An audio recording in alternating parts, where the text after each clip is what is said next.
Halo seluruh pasienku, seluruh sahabat, teman, saudara-saudari, dimanapun Anda berada. Semoga selalu dalam keadaan baik dan berbahagia di dalam Tuhan. Saya sangat bersyukur untuk kesempatan mulia, untuk menyembuhkan, untuk mensukseskan, untuk berbagai tujuan mulia, untuk kemuliaan Tuhan dan menolong sesama. Nama saya Dr. Imada Laura, panggil saja saya Dr. Laura atau Dr. Lola. Saya dokter yang berpengalaman kerja 16,5 tahun di semua bidang kesehatan, di rumah sakit, di klinik, di praktek pribadi, dan juga online. Dan saya juga seorang peneliti satu-satunya di Indonesia untuk muskular distrofi, dan saya sangat sukses untuk menghentikan progresivitas muskular distrofi dengan biaya yang terjangkau. Dan saya juga seorang expert atau ahli muskular distrofi di Minneapolis, USA, tanpa sertifikat, dengan online work, ya kemungkinan juga offline work.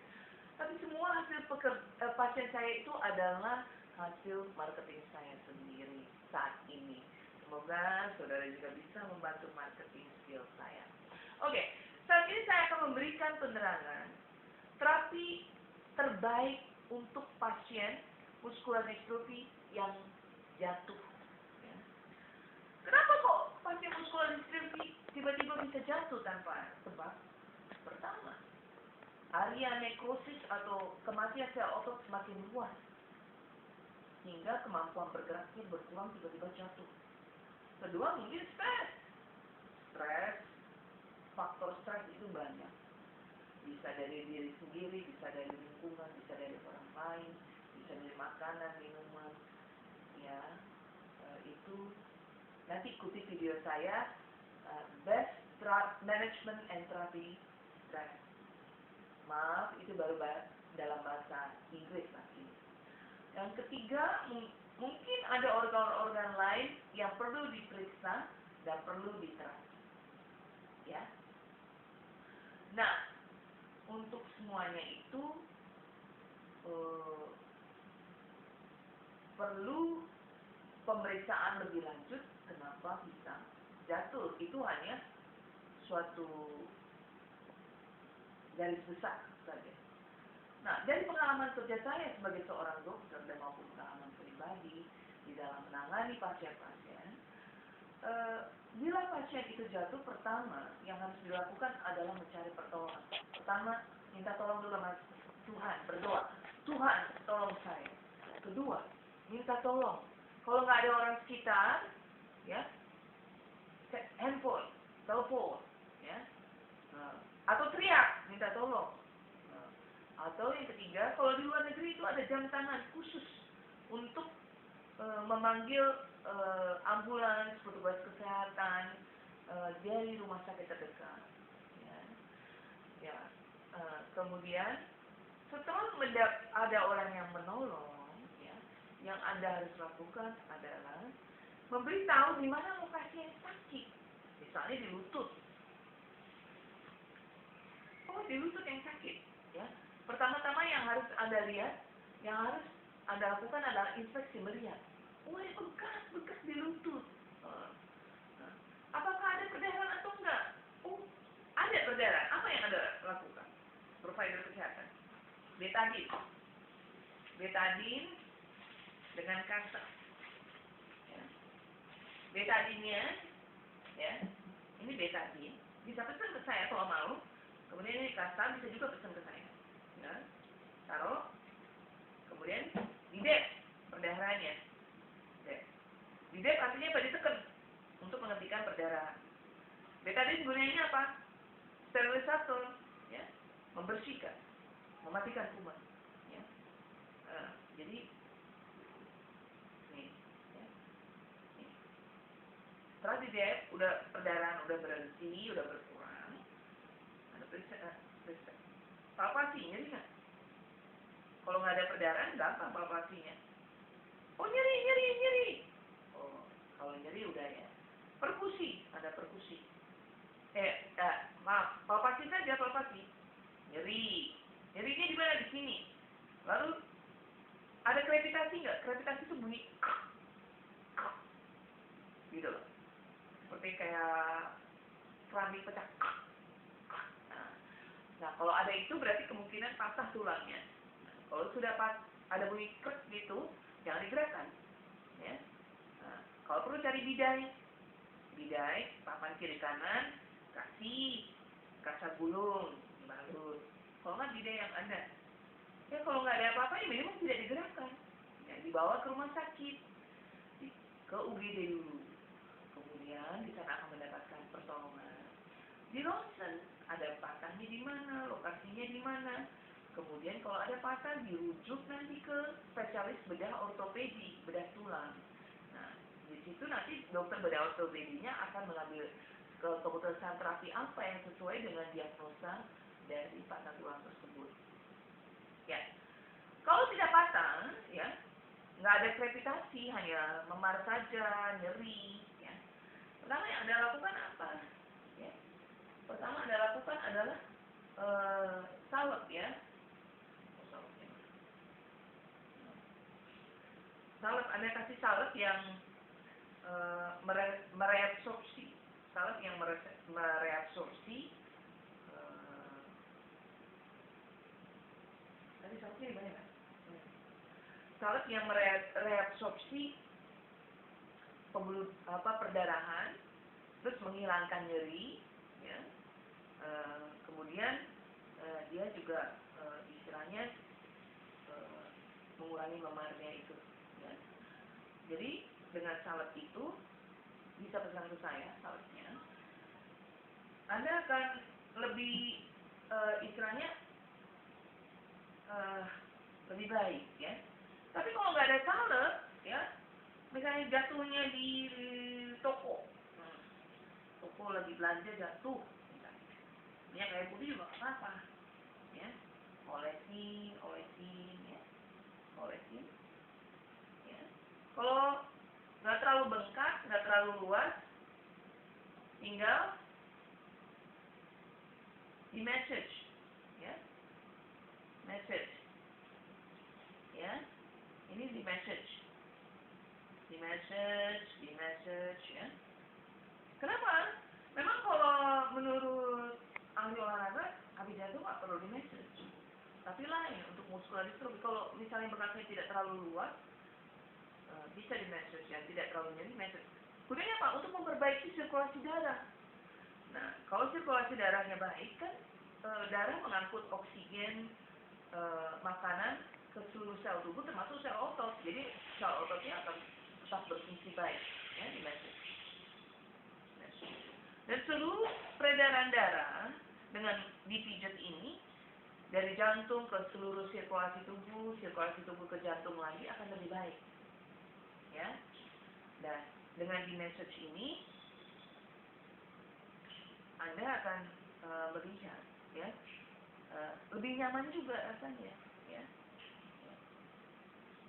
Selain memperbaiki sirkulasi darah, juga memberikan kenyamanan, ya, kehangatan juga, karena dengan demikian, dengan hangat kan dipijit ini hangat dengan tangan, dia akan memperbaiki sirkulasi darah juga, jadi semakin baik, ya. Ya. Nah, setelah itu, ya, kalau sudah di message, ya, message, ya.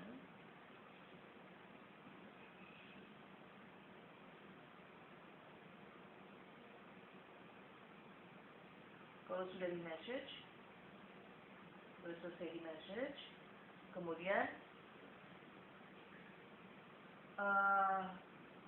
dielevasikan, ditinggikan, ya. Ada bantal 2, pakai bantal 2, ya. Jadi tinggiin. Lalu istirahat. Ya, istirahat dulu. Sambil minum air, ya, untuk kesegaran tubuh. Begitu sudah merasa segar, periksa, minta tolong diperiksa kepalanya, di mana matanya, ya, mukanya, lehernya, dadanya, ya, punggungnya, panggulnya, kaki bagian atas, paha,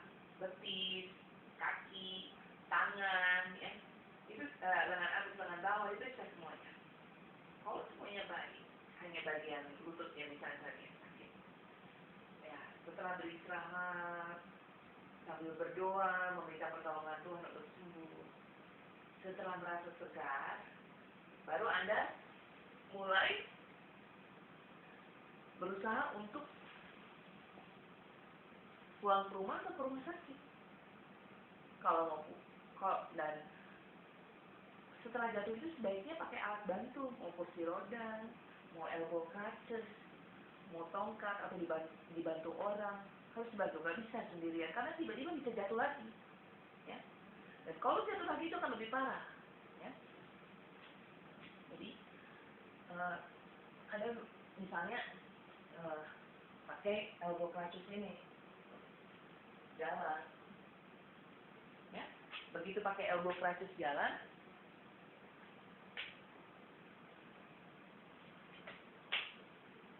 ya, Anda jalan menuju ke rumah, ya, atau ke rumah sakit. Tapi sebaiknya naik kursi roda, lebih aman, ya. Ya, terkadang kalau memang terpaksa bawa mobil sendiri, ya bisa bawa mobil sendiri, tetapi keluar dari mobil itu harus ditolong lagi, sampai di rumah harus seperti tadi pertolongannya. Ya. Kalau di rumah sakit ya oke, pasti mendapat pertolongan dengan ahli yang tepat, ya. Jadi demikianlah topik mengenai terapi muskular distrofi setelah jatuh. Dengan terapi yang mengikuti saran terapi saya, harus disertai dengan minum obat, ya. Obat terapi muskular distrofi apa? Dari hasil penelitian saya untuk menghentikan progresivitas, obat pencegah kematian sel otot, obat regenerasi sel otot, obat pencegah ruptur sel otot, obat suplai energi otot ke saraf. Nah, kalau semuanya sudah diminum, lakukan meditasi. Nah, meditasi tetap dilakukan sambil berdoa. Kemudian setelah beberapa hari bisa lepas dari alat bantu. Kalau memang tadinya tidak perlu alat bantu, dicoba dulu. Nah, begitu lepas alat bantu, jalan seperti biasa. Kemudian lakukan fisioterapi setiap hari, tapi tidak boleh sampai kelelahan, karena kalau kelelahan bisa tambah lemah ototnya.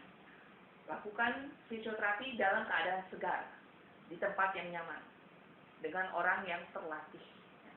Kedua, kemudian ya kalau bisa berjalanlah minimal setiap hari 10 menit olahraga. Kemudian makanan juga harus yang berprotein tinggi seperti ikan, ya, daging. Tetapi berat badan itu harus dijaga. Kalau bisa lebih rendah dari normal, karena supaya kita tidak terlalu berat membawa beban diri kita sendiri, karena otot kita ini sudah lemah. Jadi ya harus berat badan itu harus lebih kecil sedikit di bawah normal. Nah, setelah itu Anda bisa melakukan hidroterapi. Ya, hidroterapi itu jadi terapi di air, di mana sebenarnya dibantu dengan daya apung air, dia akan lebih pergerakannya akan lebih mudah, sehingga menimbulkan kepercayaan diri yang meningkatkan kekuatan otot, dan disertai dengan rasa gembira karena di dalam air, itu akan mempercepat proses penyembuhan. Ya, demikianlah ide-ide kreatif dari pengalaman kerja saya yang sukses untuk menghentikan progresivitas muskular distrofi dan untuk terapi muskular distrofi supaya tidak lebih buruk, bahkan bisa lebih baik. Dan tetaplah optimis, karena peneliti-peneliti itu di luar selain saya sangat banyak di dunia ini dan sangat prospektif untuk kesembuhan di masa yang akan datang. Tetapi ingat bahwa kesembuhan itu 100% di tangan Tuhan, dan dokter, tenaga medis, obat itu hanya suatu perantara tangan Tuhan. Jadi berdoa, berusaha terbaik, setia taat Tuhan, selalu bersyukur di dalam segala hal, menerima segala kebaikan hidup Anda disertai dengan usaha terbaik di dalam Tuhan, maka selalu akan ada jalan keluar yang Tuhan berikan yang terbaik di luar pikiran dan di luar doa kita. Terima kasih, sampai ketemu lagi di video akan datang. Semoga hari ini dan seterusnya Anda lebih sehat lagi, lebih sukses, lebih bahagia, dan segala yang terbaik untuk Tuhan dan menolong sesama. Sampai jumpa, bye-bye.